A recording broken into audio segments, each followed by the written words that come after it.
Imagine a newborn lying in the NICU, unusually still, limbs flopped wide like a frog, with little resistance when you move them. Some call it floppy baby syndrome, but as a clinician, you know there's nothing casual about it. Welcome to this in-depth guide on neonatal hypotonia, one of the most common and diagnostically challenging presentations in pediatric neurology. Whether you're a medical student preparing for rounds, a resident in the NICU, or a clinician brushing up on the genomic era approach to diagnosis, this video is for you. By the end, you'll understand how to localize hypotonia, take a targeted history, perform the key exam maneuvers, and navigate the modern diagnostic workup. Let's get started. First, let's define our terms. Hypotonia refers to decreased muscle tone, specifically reduced resistance of a skeletal muscle to passive movement. This is distinct from muscle weakness, which reflects diminished maximum voluntary force. Importantly, a baby can be hypotonic without being weak and vice versa, though in practice often they coexist. Muscle tone is regulated by the fusiomotor system, a loop between muscle spindles and the spinal cord, with important input from the brain, including the motor cortex, extrapyramidal system, and cerebellum. So when we say an infant is floppy, the pathology could originate from virtually any level of the nervous system: the brain, the spinal cord, the anterior horn cell, peripheral nerve, neuromuscular junction, or the muscle itself.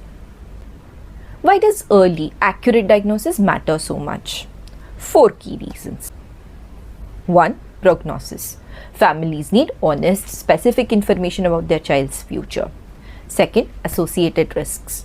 For example, certain RYR1 gene variants carry risk for malignant hyperthermia during anesthesia.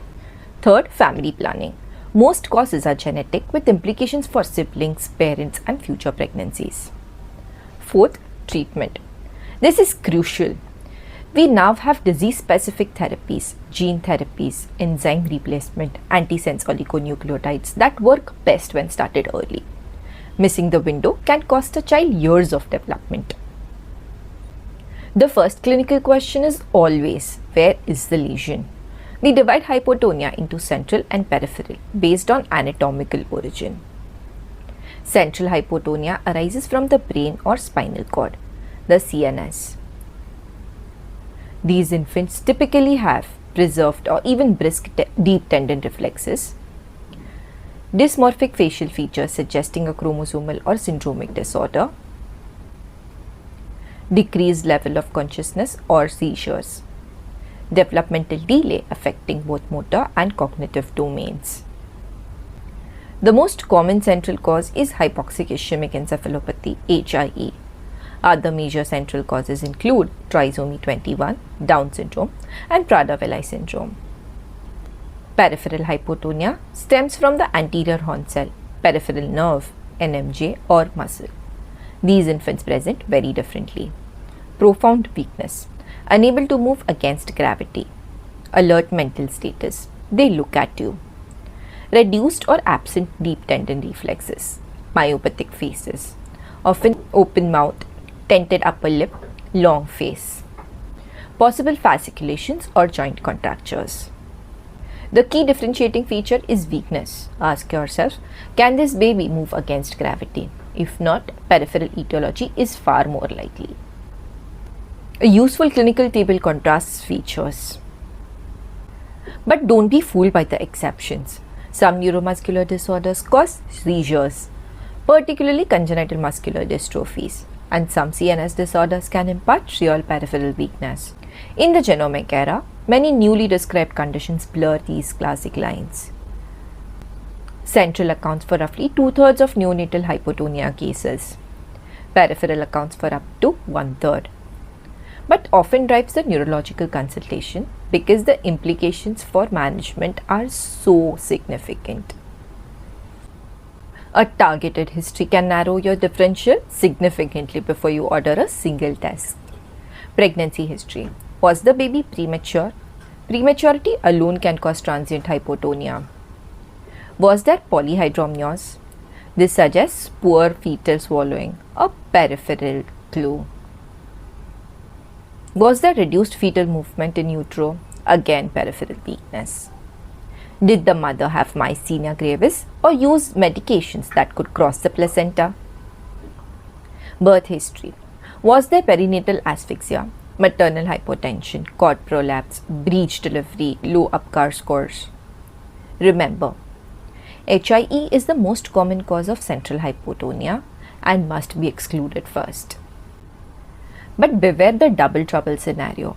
A baby with a neuromuscular disorder who also develops HIE because severe diaphragmatic weakness caused perinatal asphyxia. Neonatal course. Has the hypotonia been static or progressive? Rapid progression with seizure suggests a metabolic disorder. An inborn error of metabolism. Prolonged intubation beyond 5 days. This leans peripheral. Feeding difficulties, choking, more common with peripheral, that is bulbar weakness.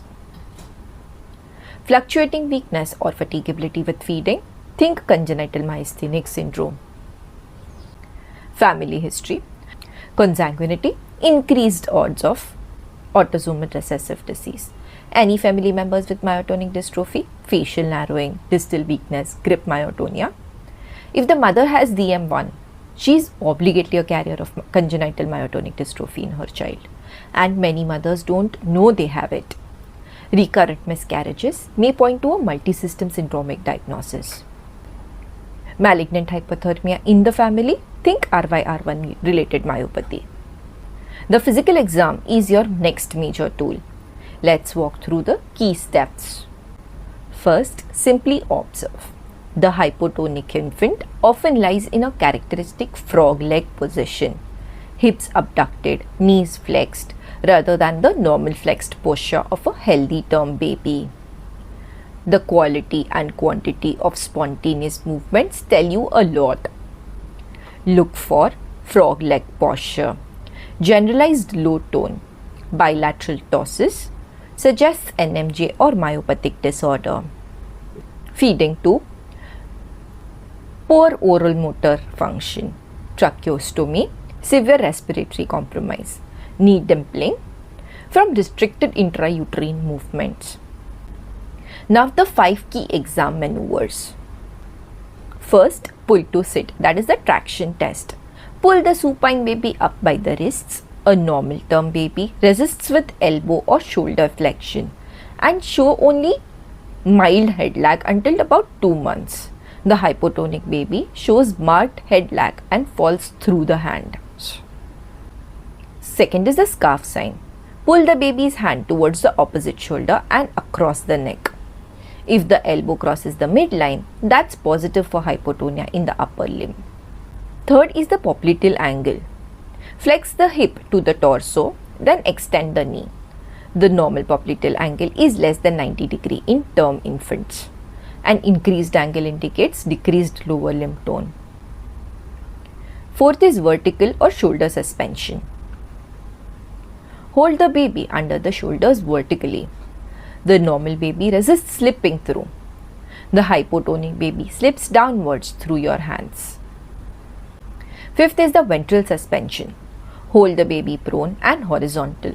Normally, the baby holds limbs in flexion and briefly lifts the head above horizontal. The hypotonic baby droops into a C shape, head and feet hanging below the trunk. Facial exam.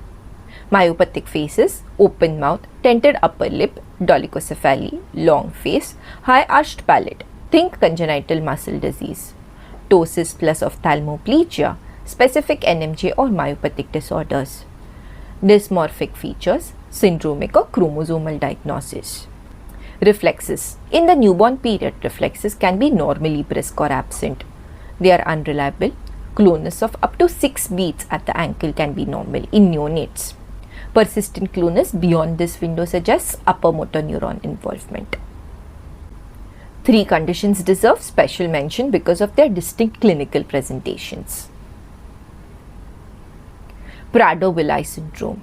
Look for narrow nasal bridge, forehead narrowing at the temples, almond-shaped eyes, thin upper lip and downturned corners of the mouth.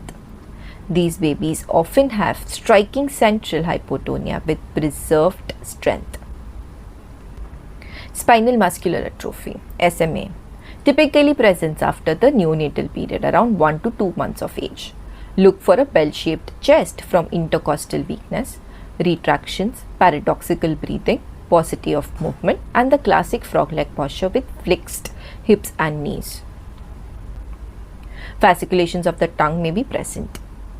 Congenital myotonic dystrophy, often associated with joint contractures, tent-shaped upper lip, club foot, and severe respiratory and feeding failure at birth. Importantly, this is maternally inherited. Always check the mother.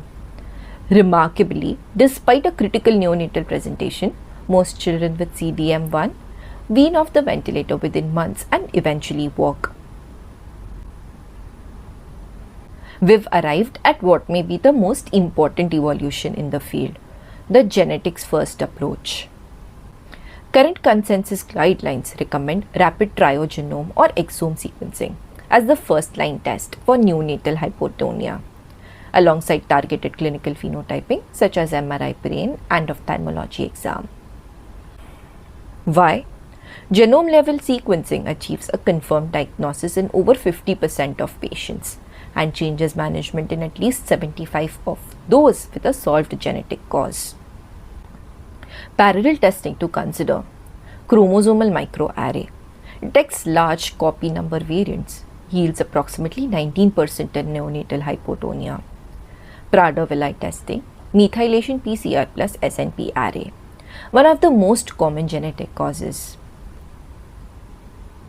Congenital myotonic dystrophy testing, Southern blot for repeat expansion. Second most common. SMA testing, now on many newborn screens given the transformative impact of early gene therapy. Test even when newborn screen isn't available. Secondary ancillary tests. Serum creatinine kinase elevated in muscular dystrophies. Note, can be physiologically elevated in the first days of life. Brain MRI identifies cortical malformations, Leigh syndrome pattern, acquired lesions. Nerve conduction studies, helpful for NMJ disorders, however results can be inconsistent. Muscle biopsy suggests specific myopathies, but almost always requires genetic follow-up for confirmation. Metabolic labs, acyl carnitine, amino acids, urine organics, reserved for babies with metabolic crisis, progressive coma, intractable seizures, rapid deterioration. The key message: metabolic testing and ancillary studies have low standalone yield. In the absence of a metabolic crisis, go genetic first. Let's close with what's arguably the most exciting chapter: treatment. For peripheral neuromuscular causes, 5q SMA, we now have 3 approved therapies: onasemnogene, abeparvovec, gene replacement, nusinersen, intrathecal ASO, and risdiplam, that is oral SMN2 modifier. These have transformed type 1 SMA from a lethal diagnosis to a survivable, even ambulatory condition with early treatment. Pompe's disease, enzyme replacement therapy, efficacy varies. Congenital myasthenic syndrome, pharmacologic modulation at the NMJ, pyridostigmine, salbutamol, others depending on subtype. X-linked myotubular myopathy, AAV8 mediated MTM1 gene therapy in trials showed remarkable ventilatory benefits but also serious adverse effects, for example liver toxicity. For central causes, GLUT1 deficiency, the ketogenic diet is dramatically effective. Aromatic L-amino acid decarboxylase deficiency, AAV gene replacement in late stage trials. Dravet syndrome, ASO therapy for SCN1A in development. Angelman syndrome, RNA therapy programs advancing. The unifying theme, early diagnosis, is prerequisite for early treatment. Every day matters. General supportive management includes respiratory monitoring and support, nasogastric or gastrostomy feeding, secretion management, physical and occupational therapy. orthosis and surgical correction for contractures, hip dysplasia surveillance, especially collagen 6 and RYR1 myopathies. To summarize, neonatal hypotonia is defined as reduced muscle tone and can arise from any level of the nervous system. Localizing to central versus peripheral is your first clinical step, with weakness as the key differentiator. A careful history, especially regarding fetal movements, family history and maternal health, and a targeted physical exam with the 5 standard maneuvers can narrow your differential significantly. In the genomic era, rapid exome or genome sequencing is the first line diagnostic test. It is cost effective, high yield, and guides management in the majority of diagnosed cases. And perhaps most importantly, a growing array of disease modifying and gene targeted therapies make early diagnosis not just informative but life changing. If you found this video helpful, give it a like and subscribe for more pediatric neurology content. Drop your questions or clinical cases in the comments. We read everyone. Until next time, keep learning, keep asking why, and take good care of your patients.